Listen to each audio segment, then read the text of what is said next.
बोलिए गणेश महाराज की जय। दोस्तों, आज की वीडियो में हम मंगलवार व्रत कथा लेकर आए हैं। आइए शुरू करते हैं। व्यास जी ने कहा, एक बार नैमिषारण्य तीर्थ में 80,000 मुनि इकट्ठित होकर प्राणों की ज्ञाता श्री सूत जी से पूछने लगे, हे महामुनि, हम आपने हमें अनेक प्राणों की कथाएं सुनाई है।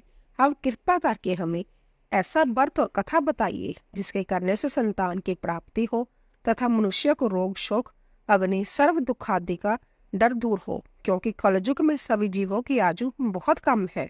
फिर इस पर उन्हें रोग चिंता के कष्ट लगे रहेंगे, तो फिर वह श्री हरि के चरणों में अपना ध्यान कैसे लगा सकेंगे। श्री सूत जी बोले, हे मुनियों, आपने लोक कल्याण के लिए बहुत ही उत्तम बात पूछी है। एक बार युधिष्ठिर ने भगवान श्री कृष्ण से लोक कल्याण के लिए यही प्रश्न किया था। भगवान श्री कृष्ण और युधिष्ठिर का संवाद तुम्हारे सामने कहता हूँ, ध्यान देकर सुनो। एक समय पांडवों की सभा में श्री कृष्ण जी बैठे हुए थे। तब युधिष्ठिर ने भगवान श्री कृष्ण से प्रश्न किया, हे प्रभु, हे नंदनंदन गोविंद, आपने मेरे लिए अनेकों कथाएं सुनाई है।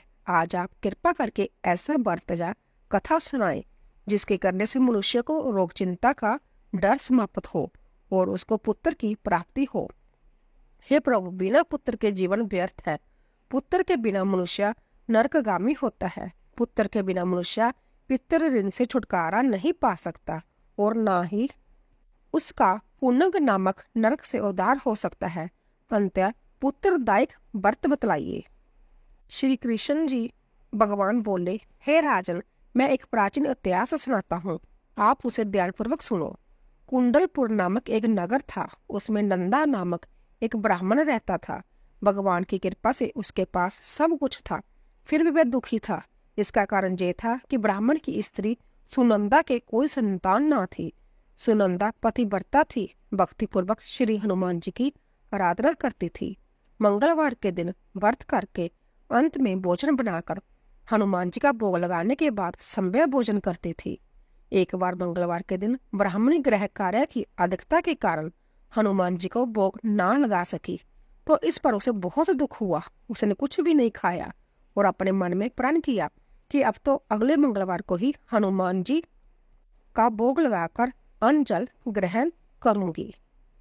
ब्राह्मणी सुनंदा प्रतिदिन भोजन बनाती, श्रद्धा पूर्वक पति को खिलाती, परंतु संभव भोजन नहीं करती और मन मन श्री हनुमान जी की आराधना करती।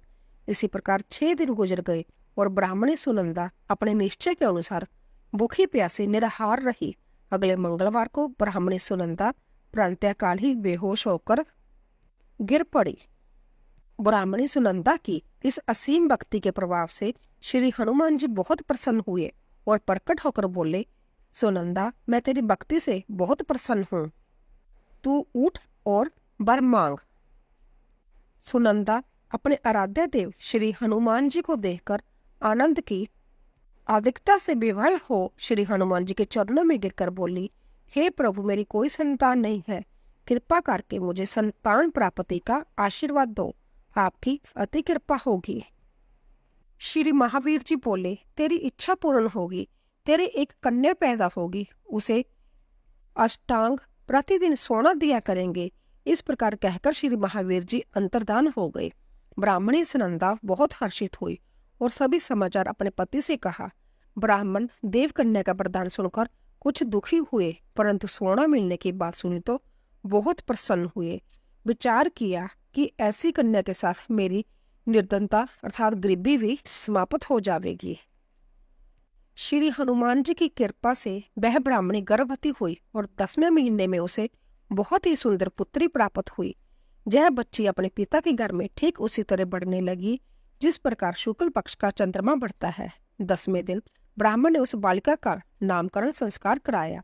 उसके कुल पुरोहित ने उस बालिका का नाम रत्नावली रखा, क्योंकि यह कन्या सोना प्रदान किया करती थी। इस कन्या ने पूर्व जन्म में बड़े ही विधान से मंगल देव का व्रत किया था। रत्नावली का अष्टांग बहुत सा सोना देता था।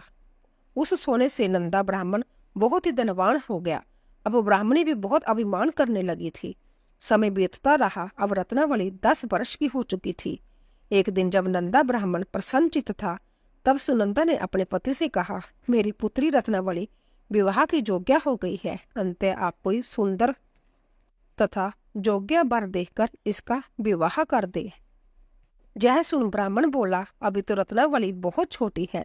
तब ब्राह्मणी बोली, शास्त्रों की आज्ञा है कि कन्या 8वें वर्ष में गौरी, 9 वर्ष में राहुणी, 10वें वर्ष में कन्या, इसके पश्चात राजसवला हो जाती है।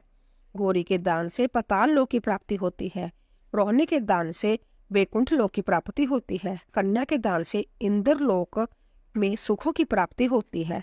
अगर हे पति देव राजसवला का दान किया जाता है तो गौर नरक की प्राप्ति होती है। इस पर ब्राह्मण बोला, अभी तो रत्नावली मात्र 10 ही वर्ष की है और मैंने तो 16-16 साल की कन्याओं की विवाह कराए है, अभी जल्दी क्या है। तब ब्राह्मणी सुनंदा बोली, आपको तो लोभ अधिक हो गया लगता है। शास्त्रों में कहा गया है कि माता पिता और बड़ा भाई राजसवला कन्या को देखते हैं तो वह अवश्य ही नरकगामी होते हैं। तब ब्राह्मण बोला, अच्छी बात है, कल मैं अवश्य ही योग्य वर की तलाश में अपना दूत भेजूंगा। दूसरे दिन ब्राह्मण ने अपने दूत को बुलाया और आज्ञा दी कि जैसी सुंदर कन्या है वैसा ही सुंदर वर उसके लिए तलाश करो। दूत अपने स्वामी की आज्ञा पाकर निकल पड़े। पंपई नगर में उसे एक सुंदर लड़के को देखा। यह बालक एक ब्राह्मण परिवार का बहुत गुणवान पुत्र था। इसका नाम सोमेश्वर था। दूत ने इस सुंदर व गुणवान ब्राह्मण पुत्र के बारे में अपने स्वामी को पूर्ण विवरण दिया। ब्राह्मण नंदा को भी सोमेश्वर अच्छा लगा और फिर शुभ मुहूर्त में विधि पूर्वक कन्यादान करके ब्राह्मण ब्राह्मणी संतुष्ट हुए। परंतु ब्राह्मण के मन में तो लोभ समाया हुआ था। उसने कन्यादान तो कर दिया पर वह बहुत उदास था। उसने विचार किया कि रत्नावली तो अब चली जाएगी और मुझे उससे जो सोना मिलता था अब वह नहीं मिलेगा। मेरे पास जो धन था कुछ तो उसके विवाह में खर्च हो गया और जो शेष बचा है वह भी अब कुछ दिनों के पश्चात समाप्त हो जाएगा। मैंने तो इसका विवाह करके बहुत बड़ी भूल कर दी है। अब कोई ऐसा उपाय हो कि रत्नावली मेरे घर में ही बनी रहे, अपने ससुराल ना जावे। लोभ रूपी राक्षस ब्राह्मण के दिमाग पर छाया हुआ था। रात भर अपनी शैया पर बेचैनी से करवटें बदलते बदलते उसने एक बहुत ही क्रूर निर्णय लिया। उसने विचार किया कि जब रत्नावली को लेकर उसका पति सोमेश्वर अपने घर के लिए जाएगा तो वह मार्ग में छिपकर सोमेश्वर का वध कर देगा और अपनी लड़की को अपने घर ले आवेगा, जिससे नियमित रूप से उसे सोना भी मिलता रहेगा और समाज का कोई मनुष्य उसे दोष भी नहीं दे सकेगा। प्रांतीय काल हुआ तो नंदा और सुनंदा ने अपने जमाई तथा लड़की को बहुत सारा धन देकर विदा किया। सोमेश्वर अपनी पत्नी रत्नावली को लेकर ससुराल से अपने घर की तरफ चल दिया। ब्राह्मण नंदा महालोभ के वशीभूत हो अपनी मति खो चुका था। पाप पुण्य को उसे विचार न रहा था। अपने भयानक व क्रूर निर्णय को कार्य रूप देने के लिए उसने अपने दूत को मार्ग में अपने जमाई का वध करने के लिए भेज दिया था, ताकि रत्नावली से प्राप्त होने वाला सोना उसे हमेशा मिलता रहे और वो कभी निर्धन ना हो। ब्राह्मण के दूत ने अपने स्वामी की आज्ञा का पालन करते हुए उसके जमाई सोमेश्वर का मार्ग में ही वध कर दिया। समाचार प्राप्त कर ब्राह्मण नंदा मार्ग में पहुंचा और रुदन करते हुए अपनी पुत्री रत्नावली से बोला, हे पुत्री, मार्ग में लुटेरों ने तेरे पति का वध कर दिया है। भगवान की इच्छा के आगे किसी का कोई वश नहीं चलता। अब तू घर चल, वहां पर ही रहकर शेष जीवन व्यतीत करना। जो भाग्य में लिखा है वही होगा। अपने पति की अकाल मृत्यु से रत्नावली बहुत दुखी हुई। करुण क्रदन व रुदन करते हुए अपने पिता से बोली, हे पिताजी, इस संसार में जिस स्त्री का पति नहीं है उसका जीना व्यर्थ है। मैं अपने पति के साथ ही अपने शरीर को जला दूंगी और सती होकर अपने इस जन्म को, माता पिता के नाम को तथा सास ससुर के जश को सार्थक करूंगी। ब्राह्मण नंदा अपनी पुत्री रत्नावली के वचनों को सुनकर बहुत दुखी हुआ। विचार करने लगा, मैंने व्यर्थ ही जमाई वध का पाप अपने सिर लिया। रत्नावली तो उसके पीछे अपने प्राण तक देने को तैयार है। मेरा तो दोनों तरफ से मरण हो गया है। धन तो अब मिलेगा नहीं। जमाई वध के पाप फलस्वरूप जम जातना भी भुगतनी पड़ेगी। यह सोचकर वह बहुत दुखी हुआ।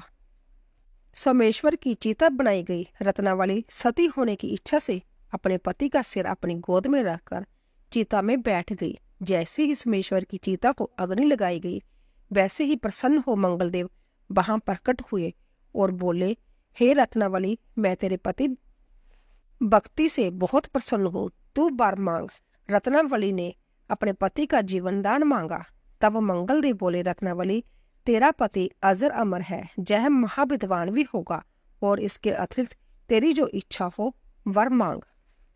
तब रत्नावली बोली, हे ग्रहों के स्वामी, यदि आप मुझ पर प्रसन्न हैं तो मुझे यह वरदान दीजिए कि जो भी मनुष्य मंगलवार के दिन प्रातःकाल लाल पुष्प लाल चंदन से पूजा करके आपका स्मरण करे, उसको रोग व्याधि ना हो, समझनों का कभी वियोग ना हो, सर्प अग्नि तथा शत्रुओं का व्यय ना रहे।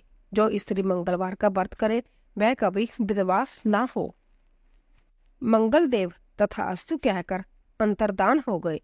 सोमेश्वर मंगलदेव की कृपा से जीवित हो उठा। रत्नावली अपने पति को पुण्य प्राप्त कर बहुत प्रसन्न हुई और मंगलदेव का व्रत प्रत्येक मंगलवार को करके व्रतराज और मंगलदेव की कृपा से इस लोक में सुख ऐश्वर्य को भोगते हुए अंत में अपने पति के साथ स्वर्ग लोक को गई।